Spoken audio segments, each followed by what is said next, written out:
재림교회 성화 중심으로 말씀을 전하겠습니다. 2021년 12월 28일 다사다난했던 한 해의 화요 예배 마지막 시간입니다. 그리고 제가 준비했던 12월 한 달 동안의 마지막 시간이기도 합니다. 기분이 좀 좋습니다. 편하기도 하고 이 종강의 느낌도 들기도 하고요. 제가 맡은 이 시간 사역에 대한 이 마무리 시간이라 그런 것 같습니다. 오늘 하루도 수고 많이 하셨습니다. 하나님의 은혜가 이 하나님의 성전에 함께 하신 모든 교우님들에게 큰 은혜로 함께 하시기를 간절히 소원합니다. 네. 재림교회에도 성화가 있습니까? 여기 보시는 이 그림은 지금은 저희 교회 달력에서 볼 수 없는 그림인데 여러 해 전만 해도 시주사에서 발행되는 달력에 소개되는 그림입니다. 예수님께서 갈릴리 바닷가에서 제자들과 함께 또 백성들과 함께 말씀을 전하는 장면인데 아주 사실적이고 그 당시에 그 모습을 이렇게 마치 재현하는 것 같은 굉장히 이렇게 그 인간적인 형태의 그림입니다. 여러 형태의 성화들이 이제 특별히 지금 사는 시대의 화가들을 통해서 그림이 그려지고 있는데 특별히 교우님들이 보시는 이 그림의 그 색감 그리고 그 예수님의 모습 그리고 함께하고 있는 백성들의 모습을 보면 굉장히 이렇게 좀 친밀한 그런 기분을 느낄 수가 있습니다.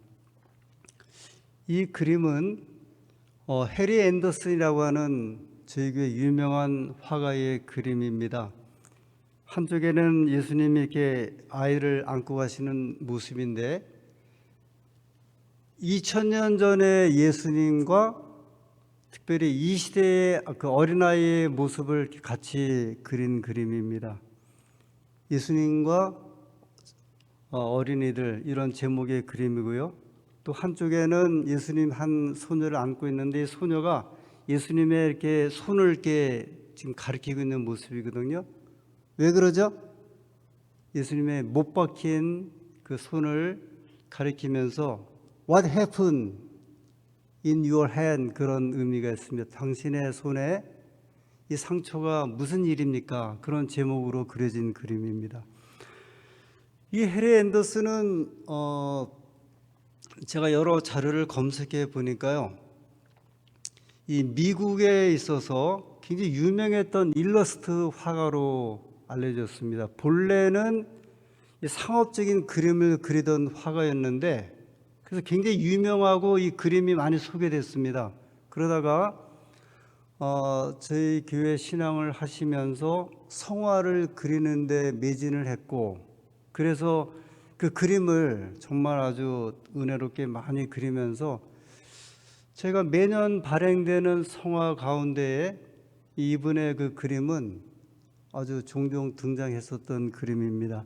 아쉽게도 지금은 이분의 그림을 저희 교회에서 사용할 수가 없게 되었습니다. 이 성화는 이제 해리 앤더슨이 그린 그림은 아닌 것 같고요. 여러분 이 그림을 보면은 이 앞에 이렇게 기도하는 모습에 이 여인은 그 당시 17살 엘렌 골드 하몬 엘렌 지 화이트 그 부인의 처녀 때의 모습인데 초기 문집에 화이트분이 첫 계시를 받았을 때 저 하늘을 향해서 이렇게 걸어가는 On the way to the heaven이라고 하는 표현인데요. 하늘 가는 도상에 있는 이 하나님의 남은 백성들에 대한 그 모습입니다. 그러니까 저희 교회 안에도 꽤 적절하게 우리가 성경의 이야기라든지 또는 어떤 구원사적인 내용을 이해할 수 있는 그림들을 많이 가지고 있습니다. 이 그림에 나오는 분은 누구일까요? 누구 같아요? 우리 김옥기 집사님. 예? 잘 안 들리지만 제가 들린 걸로 하고 예수님 같죠? 그죠? 와이프니 계시를 참 많이 봤습니다. 17살부터 87세까지, 그분이 87세에 돌아가셨는데 약 70년 동안 계시를 보셨거든요. 약 2000번 계시를 보셨습니다. 가장 짧은 계시는 3, 4초짜리 계시가 있고요. 가장 긴 계시는 4시간짜리 계시가 있는데 4시간짜리의 계시도 엄청나지만 도대체 3, 4초짜리의 계시는 뭘까? 이 재미있는 사연이 있는데 교회 안에 이 여인들의 이게 뭐라 그러죠? 머플러라고 하나요? 이게 좀 분실해 갖고 그거를 누가 가져갔는지를 화이트분이 계시 가운데 본 게 있어요. 근데 70년 동안 약 2000번의 계시를 보셨다고 알려져 있는데 아마 그 계시 가운데 예수님을 여러 번 보셨을 것 같아요. 그런데 이 그림은 어느 화가가 그린 그림인데 화이트분이 이 그림을 보고 내가 계시 가운데 본 예수님을 가장 적절하게 표현한 그림이다 그래서 유명하게 알려졌던 그림입니다. 예수님의 그 옆모습인데 화이트분의 계시 가운데 보셨던 예수님 모습하고 많이 닮으신 분이라고 이렇게 알려져 있습니다. 자, 그러면 이제 이 그림을 보시고 제가 두 종류의 그림을 보여드리겠습니다. 제가 대학교를 오래 출석하지 않아서 이런 그림이 어떤 목사님을 통해서 이렇게 제시됐는지는 잘 모르겠어요. 일단은 제가 준비한 그림인데 여러분 이 그림의 특징이 무엇인지를 한번 보시고 이 그림과 그 다음에 이 그림의 특징이 무엇인지를 한번 보십시오. 신라권부터 복락원까지 창세기 3장부터 요한계시록 21장 22장까지 이 구원의 역사를 이 한 장의 그림 속에 담은 건데요. 다시요. 자, 사실은 같은 내용의 이 그림을 그린 겁니다. 조사님 한번 잘 보세요. 무엇이 다른지. 자, 이 그림하고 이 그림하고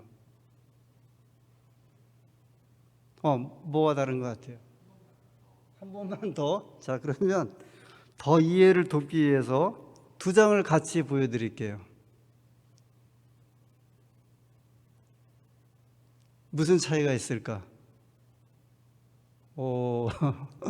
자, 다른 분들은 이게 제가 이렇게 거리가 멀어서 저는 이렇게 하기 원하는데 어떤 차이가 있습니까? 이 두 그림의 차이가 내용상으로는 같은 내용인데 이게 확연하게 구분되는 그림이 있죠.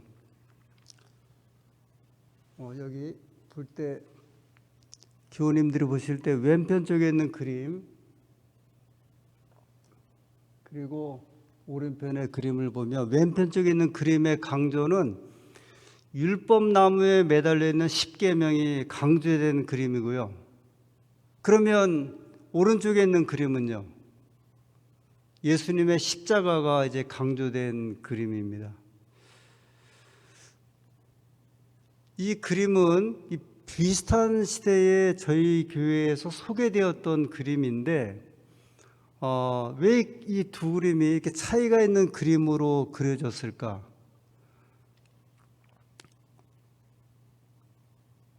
나중에 이 그림을 완성하고 나중에 이건 아마 최근에 그려진 그림 같아요. 칼라로 이 그리스도 생명의 길이라고는 제목으로 그려진 그림입니다.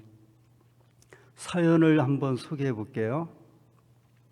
첫 번째 사진, 그 율법나무에 그 십계명이 걸려 있는, 그러니까 그 그림의 특징은 십계명이 이제 강조된 그림이에요.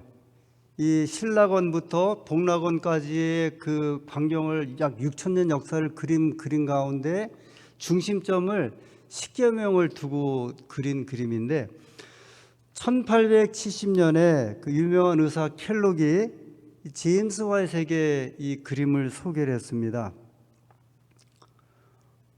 자, 우리 교회를 대표할 만한 그림을 하나 그려야 되지 않을까. 그래서 이제 이런 그림을 그렸으면 좋겠다 생각을 하고 켈록 의사가 엘렌 G 화이트 부인의 남편인 제임스 화이트에게 소개를 했습니다. 그래서 1871년 리벤 헤럴드에 우리로 말하면 교회 지남에 광고를 했습니다. 신라원에서 복락원까지 예수 그리스도를 통해 생명의 길을 보여준다. 이제 이 그림이 그러면서 아마 그 주문을 좀 받지 않았는가 생각이 드는데요. 교우님들에게 이 그림을 소유하기 원하시는 분들은 이제 주문을 받는 중에 1876년에 천부의 이 그림을 제작을 합니다. 한 5년이 지난 다음에 제작을 했죠. 그 다음에 이렇게 주문을 받고 제작한 그림이 활용되지 못하고 1880년에 제임스 화이트이 새 그림을 기획하게 됩니다. 이런 사정이 있었던 것으로 제가 이 정확한 이제 자료를 찾지는 못하고 제가 최선과 찾은 자료 가운데 이 그림이 나오는데 아마 그 십계명이 강조된 이 그림을 보고 아마 화이트 부인이 동의를 안 한 것 같아요. 그 이유는 성경의 중심 사상은 그리스도지 예수님이지 이 십계명이 아니라고 하는 그 가르침에서 브레이크가 걸린 것 같습니다. 이것은 우리 교회를 대표하거나 성경의 구원의 기별을 대표하는 그림으로는 적절하지 않은 것 같다 해서 이 천부 제작된 그림이 아마 유보가 되고 그래서 이제 제임스 화이트이 새로운 그림을 기획하면서 엘렌 G 화이트에게 부인에게 보낸 편지 이렇게 썼습니다. 나는 새 그림 스케치를 가지고 있는데 하나님의 어린 양을 보라이다. 그것은 생명의 길 그림과 다르다. 율법나무는 제거됐고 십자가의 그리스도가 크게 그려졌고 중앙에 위치한다. 그러면서 그림의 제목을 생명의 길 그리스도 Christ, The Way of Life 이런 제목으로 지었습니다.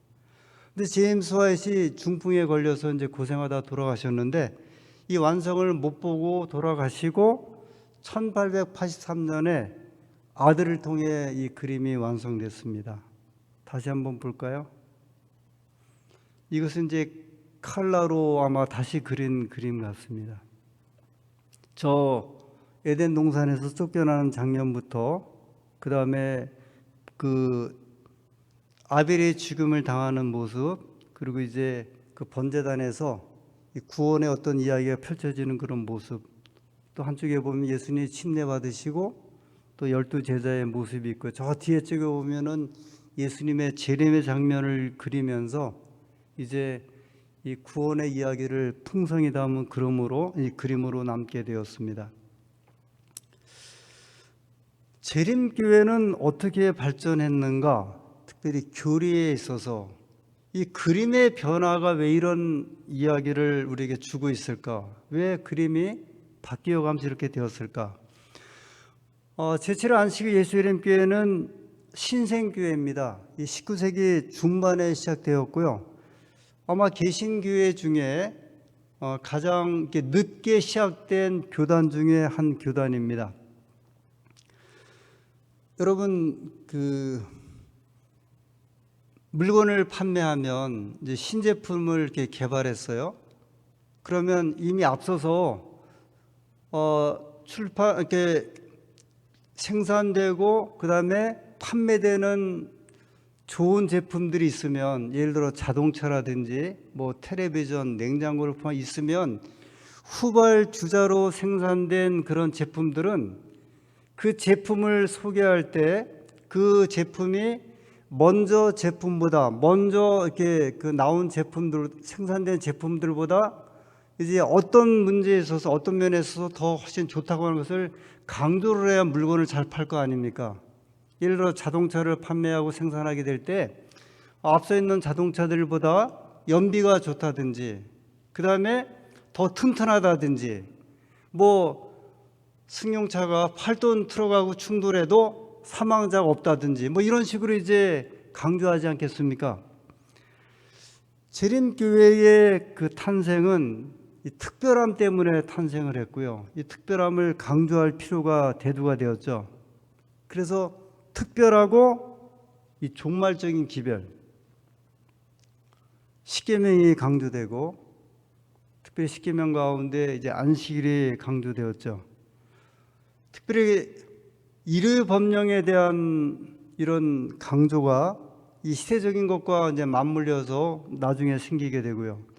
그리고 그러다 보니까 이 우리의 기별을 전하는데 아주 논리적이고 이 변증에 이제 치중하고 강조하는 이제 이런 대열에 서게 됩니다. 그래서 예를 들면 우리가 성경 한 권만 들어도, 심지어 목사님들과 겨루어 성경 공부를 해도 우리가 그분들을 성경으로 우리의 기별을 이렇게 변증할 수 있고 또 강조할 수 있는 이런 면에 굉장히 치중을 하게 되었습니다.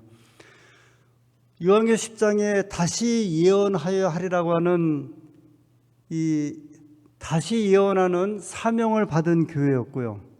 요한계시록 14장에 새 천사의 기별을 사명으로 알고 전하는 그 소명이 있기 때문에 이런 면에 이제 강조를 하게 되었습니다. 1840년대부터 중반부터 50년대, 60년대, 70년대를 가면서 교인들의 영적인 삶이 이제 조금씩 고갈되기 시작을 합니다. 영적으로 이제 피폐해진 경험들을 하게 되죠. 어쩌면 지금 이 시대를 살고 있는 우리들, 또 살아왔던 우리들이 겪었던 이 경험이 아닌가 이제 여겨질 정도로 초기 재림교회도 이런 문제가 대두되기 시작을 합니다. 특별히 저희 교회는 이 영적인 면에 있어서 영성에 관련된 이런 면에서는 좀 이렇게 취약하고 이 부족한 교단임에는 틀림이 없어요. 이 성경 말씀에 대한 강조, 교리적 강조를 이제 우선하기 때문에 이 영적인 생활을 중심하는 데는 소홀합니다. 이런 거죠. 저희 재림교회는 아무리 해도 새벽 기도회가 되질 않아요. 어지간해서는 새벽 기도회를 되지 않습니다. 그런데 개신교회는 되거든요. 왜 그러냐면 개신교회는 어릴 때부터 새벽 기도에 대한 유전자가, 이 DNA가 모든 교인들에 있기 때문에 그것이 가능합니다. 근데 저희 교회는 이 아침 예배와 저녁 예배를 강조하면서 가족 중심 예배를 굉장히 강조했던 교단이기 때문에 사실은 새벽 기도는 저희 교단의 어떤 예배 형식은 아니었어요. 그렇기 때문에 이 신앙이라고 하면서 습관이지 않습니까? 생활인데 이런 생활적인 면들이 우리 생활 속에, 신앙생활이나 일반적인 생활 속에 자리 잡지를 못하기 때문에 잘 안 되는 거죠. 우리 교인들은 뭐 통성기도 거의 생각을 못하죠. 기도하는 우리 장면을 보면 기도하다가 졸 지경이에요. 기도의 힘도 발휘하지 못하고 기도를 통성하지도 못하고 강조하지 못하는 이 기도의 습관이 있기 때문에 기도하다가 조는 형국이거든요. 그러니까 신앙을, 우리 신앙적인 삶 속에, 내 신앙 속에 구현하는 데서 굉장히 소홀하고 그것의 훈련을 받지 못했던 교회입니다. 왜냐하면 말씀 강조, 교리 강조, 기별 강조에 우선했기 때문에 그렇죠. 예전에 그 홍명관 목사님이 전도회 할 때, 예언 전도회 할 때, 보통 저희가 이제 지역별로 하면 2달씩 준비를 하거든요. 그러면 준비할 때마다 저희 준비위원들 그다음에 장로님 집사님들에게 이제 강습을 할 때 아주 강조하신 게 뭐냐면 제발 내가 설교할 때 졸지 말라는 거예요. 앞에 앉아서요. 그 중요한 집회를 하는데 졸고 있는 교인들은 대부분 안식 교인들이라는 거예요. 지금 계신 교인들은 그 기별 들으면서 눈이 막 번쩍해갖고 눈에 불이 나는데 워낙 이 기별을 많이 들었던 우리 교인들은 다 졸면서 이 목사님이 그런 이제 교인들을 이렇게 마주칠 때마다 이제 용기가 꺾여갖고 저에게 강조하기 차라리 주무실 것 같으면은 이 예배에 참석하지 말고 나가 계시라고 부탁할 정도로 저희가 이런 면에 좀 약한 면을 좀 많이 보이고 있었습니다. 이런 이유들이 신앙의 삶을 생활에서 실천하는데 강조하지 않은 결과 이런 일들이 이제 나타나게 된 거죠. 자연스럽게 생활 양식, 신앙생활에 이제 강조점을 두게 됩니다. 음식물, 의복, 장신구, 그 다음에 어떤 취향, 취미 이런 것에 우리의 신앙적인 이제 표준을 두기 시작을 했죠. 일반적으로 뜨거운 감자라고 알려진 이 주제들입니다. 이것이 이제 교인들의 신앙의 하나의 표준이 된, 그러니까 생활이 표준이 된 신앙의 어떤 형태를 살게 되었죠. 이번 12월호 교회 지남에 보면 우리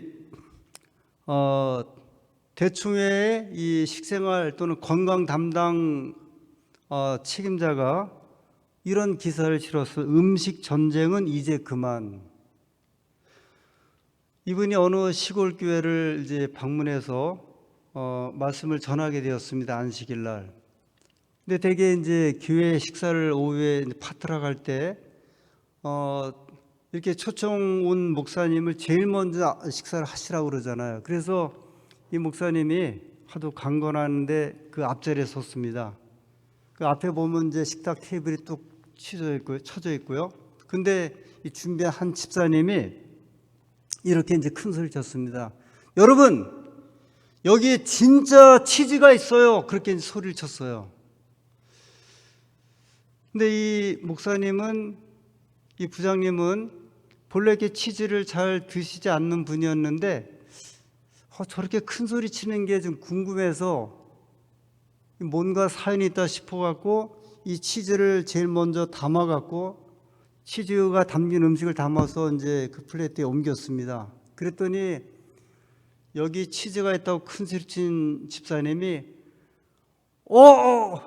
정말 그러면서 아니 목사님이 치즈가 담긴 음식을 담는다고 하는 그런 이제 이 외마디 비명을 질렀어요. 정말 저 목사님이 이 치즈가 들어있는 음식을 먹네. 이 목사님이 뭔가 이렇게 큰 사연이 있구나 하고 음식을 가지고 맛있게 드시고 오후에 교회 한 복도를 걸어가는데 한 여신도가 그 벽에 주저앉아서 울고 있었습니다. 사연을 가만히 생각해 보니까 식사 때와 관련된 분 같아서 그분을 좀 위로하고 그 다음에 무슨 사연인지 이야기를 들어봤습니다. 이분은 몇 개월 전에 침례받은 교인이었어요. 지금 세 번째인가 파타락을 준비했는데 목사님, 내가 이 음식에 돼지고기가 들어있는 햄을 넣은 것도 아니고 치즈를 넣어서 음식을 넣어서 만들었는데 아니 왜 우리 교인들은 저를 그렇게 비판하는지 모르겠습니다. 저는 올해 12월호 교회 지남이니까요. 이분의 이야기가 3, 40년 전에 이야기를 꺼내신 건 아닌 것 같고 지금 대충의 건강 담당 기별자이기 때문에 아마 근간에 미국에 있는 한 교회에서 벌어진 이야기 같아요. 이 음식물이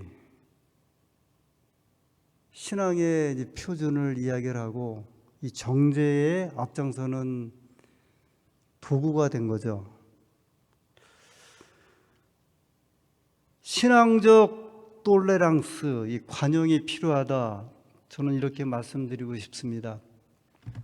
저는 그 청년 시절을 이 대학에서 가까운 그 청학교회, 예전에 이름이 송산교회였는데요. 그 교회 출신입니다.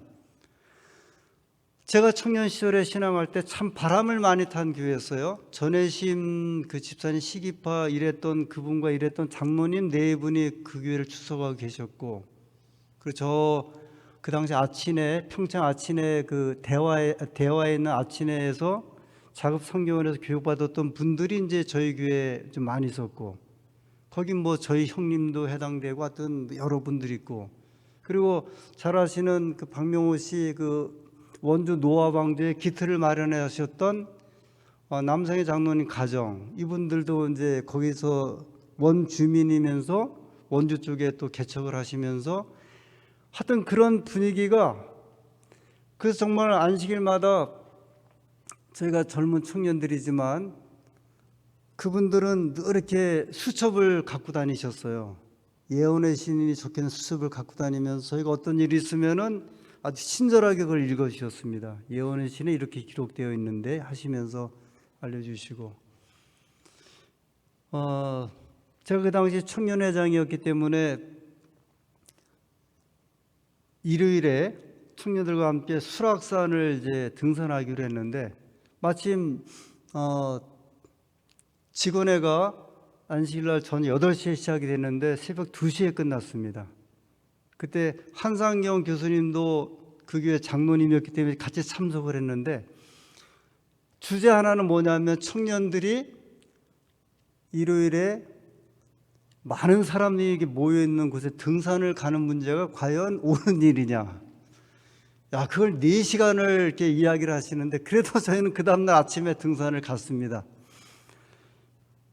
그것이 이제 제 개인의 신앙에 영향을 많이 이제 줬죠. 이 평생의 신앙에 참 이 바리새인적이고 그 다음에 생활과 관련된 이런 영향을 많이 주었습니다.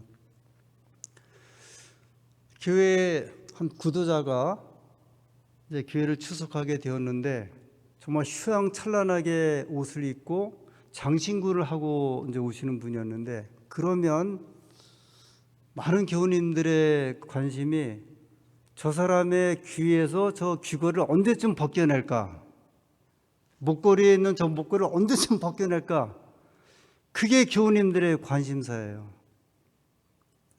그러니까 어느 분들이 직접적으로 말하는 분도 있어요. 우리 교회에서는 이런 착용을 안 하니까 빼달라고 말을 하는 분들, 아주 성격이 급한 분들은 이야기를 하고요. 저는 그러죠. 좀 기다려 주세요. 제가 하루아침에 다 귀걸이, 목걸이, 반지 다 제가 빼놓을 테니까 좀 기다려 달라고. 이제 침례받기로 했습니다. 그런데도 여전히 이제 장신구를 하고 있어요. 걱정을 합니다. 직원에서 목사님 괜찮을까요? 기다려 달라니까요. 침례식 날 안식일 아침에 보면 그걸 싹 빼고 오십니다.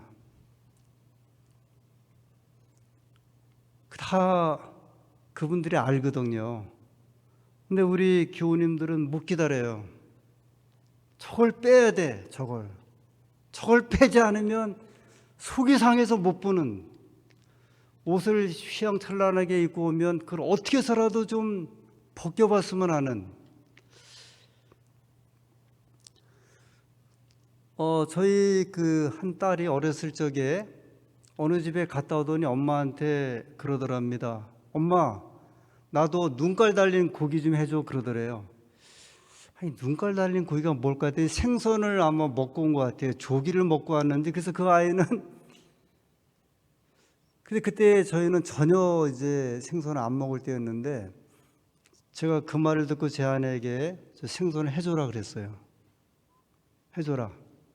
잘못하다 제 눈깔 없는 고기 먹겠다. 차라리 이것저것 다 먹을 수 있으니까 차라리 애들이 먹을 수 있는 것은 정확하게 가르쳐줬으면 좋겠다. 이 아이가 좀 컸어요. 한 21, 됐는데 어느 날 이렇게 보니까 목걸이를 하고 다니는 거예요. 이 아이가, 목사의 딸이. 근데 그 목걸이가 십자가 목걸이였더라고요. 그래서 저는 그래도 좀 다행이다 그랬다니까요.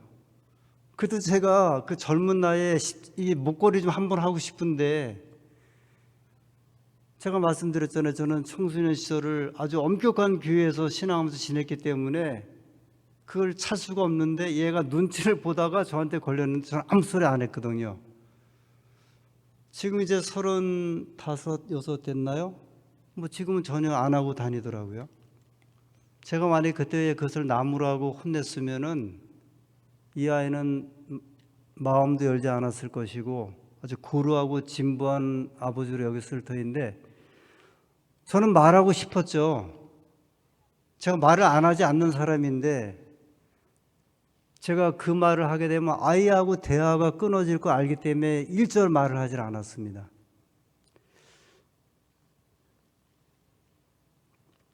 제가 관용이 필요하다 말씀을 드렸는데요. 똘레랑스. 제가 이 또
했던 것으로 제 자신을 좀 기억을 하게 되는데요. 편하지는 못하고요. 늘 신앙의 어떤 삶이 편하지는 못하고 이런 이제 삶을 살다가 나이가 40이 넘고 50이 넘고 60이 넘어가면서 비로소 그래도 좀 관용적인 마음을 갖게 되고 사람을 이해를 하게 되고 인간을 이해하는 이런 면을 좀 배울 수 있는 그런 계기가 된 것 같아요. 제가 이제 한 그림을 좀 보여드리면서 오늘 시간을 마치겠습니다. 사실 이 그림은 제가 진행했던 그 교수 소그룹에서 사용했던 그림인데 오늘 차용해서 다시 한번 쓰겠습니다.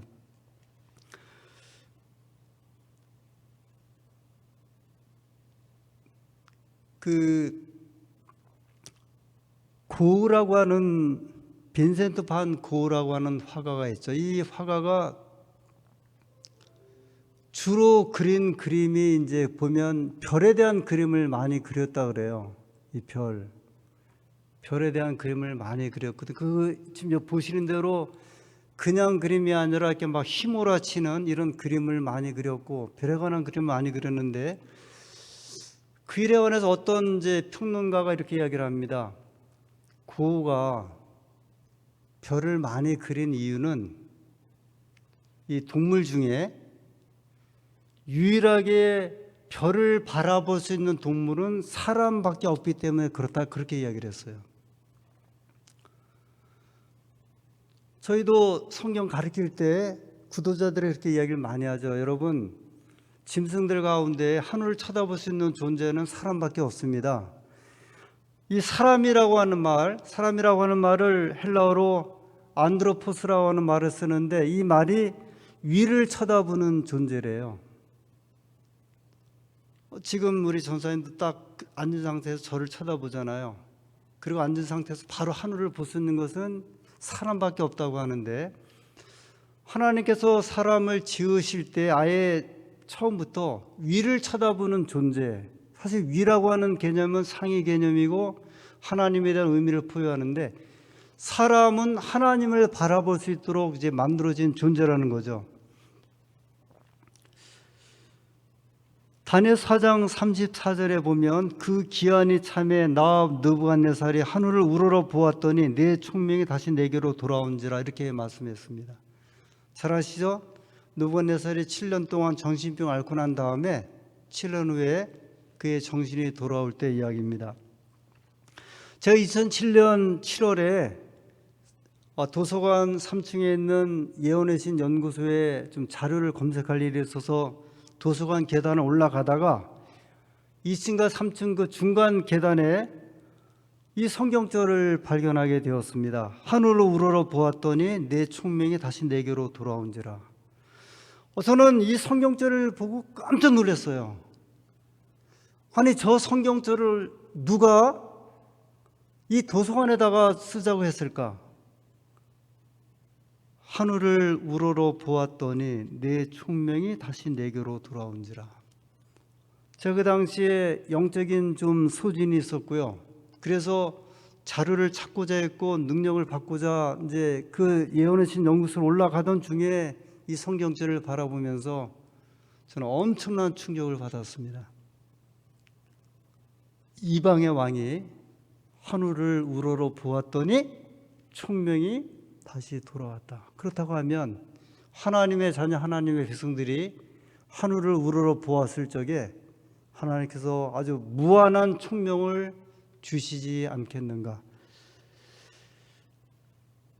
어느 때의 왕의 총명이 다시 돌아왔을까요? 그 기한이 찼을 때, 아니면 하늘을 우러러 보았을 때, 동시적으로 일어났을 거로 생각이 듭니다.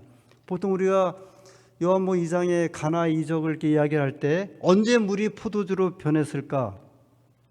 예수님이 명령하셨을 때, 아니면 물을 떠다 옮기기 시작했을 때 변했을까? 하여튼 어떤 사건에 대한 것을 한번 생각해 보는 이야기입니다. 느부갓네살이 하늘을 우러러 보았을 적에 그는 그의 총명이 다시 돌아왔습니다. 그의 마음이 먼저 동의를 바랬던 것인지, 아니면 때가 되어서 그의 총명이 돌아왔는지 모르지만 분명한 것은 그가 하늘을 우러러 보았을 때 총명이 다시 돌아왔다는 사실입니다. 느부갓네살은 그 후에 하늘 유리바닷가에서 하나님을 찬양한 것으로 묘사했고요. 이순재라고 하는 그 배우가 올해 연세가 87살인가 그런데 셰익스피어의 작품 가운데 리오 왕에 대한 이제 주인공을 맡아서 열연하고 있습니다. 근데 그분이 이렇게 이야기를 하더라고요. 자기가 자기 자신을 돌아볼 때 젊을 때는 햄릿 같았고, 중년의 때에는 맥베스 같았고, 노년의 나이에는 리오 왕 같았다, 그렇게 이야기를 했습니다. 자기 한 생애 가운데 3번의 변화가 있었는데 이런 삶을 살았다. 제가 그 이야기를 듣고 나는 어떤 인물에 속하는가를 한번 생각하게 되었습니다. 성경의 인물을, 왕을 말한다고 하면 사울일까, 다윗일까, 솔로몬일까? 예수님이 12제자를 통해 이야기를 한다고 하면 내가 베드로일까, 도마일까, 유다일까? 제가 앞서서 우리의 신앙의 삶이 그리스도 중심적인 은혜로운 삶, 생명의 길 되시는 예수님이 우리의 중심이 되셔서 우리를 지배하고 인도하는 그런 귀한 삶이 여러분과 저의 삶이 되었으면 좋겠다고 말씀을 드렸습니다. 우리의 신앙 안에서 내가 어떤 사람의 모습으로 살아가게 될까? 어떤 제자의 모습으로, 어떤 그리스도인으로 살아가게 될까? 한 해를 마무리 지으면서 다시 한번 하나님의 은혜 가운데 한 해를 잘 정리하시는 모든 교우님들 되기를 간절히 소원합니다. 그동안 한 달의 시간 동안 말씀을 경청해 주신 교우님들께 감사드립니다. 2021년 잘 마무리 지으시고 2022년 복된 한 해 되시기를 기도드립니다. 늦었지만 메리 크리스마스, 해피 뉴 이어, 하나님 은혜가 함께 하시기를 간절히 소원합니다. 기도하시겠습니다. 자비하신 하나님 아버지, 오늘 생명의 길 되시는 예수 그리스도에 대해서 우리가 그림을 통하여 은혜 받는 시간을 갖게 되었습니다. 아버지 하나님, 예수님께서 우리의 생명이 되어주시고 삶의 길이 되어주시며 우리의 중심이 되어주시는 그 예수님 될 수 있도록 저희를 주관하여 주시옵소서. 오로지 주님의 삶을 살기를 소원하고 주님의 길을 걸어가기를 소원하는 저희 모두가 되게 축복하여 주시옵소서. 이제 2021년 한 해를 마무리 짓는 주간이 되었습니다. 돌아보게 하시고 다시 한번 저희에게 일깨움을 주시며 새해에 일신 또 일신하는 저희 모두가 되게 하여 주셨기를 예수님의 이름으로 기도드립니다. 아멘.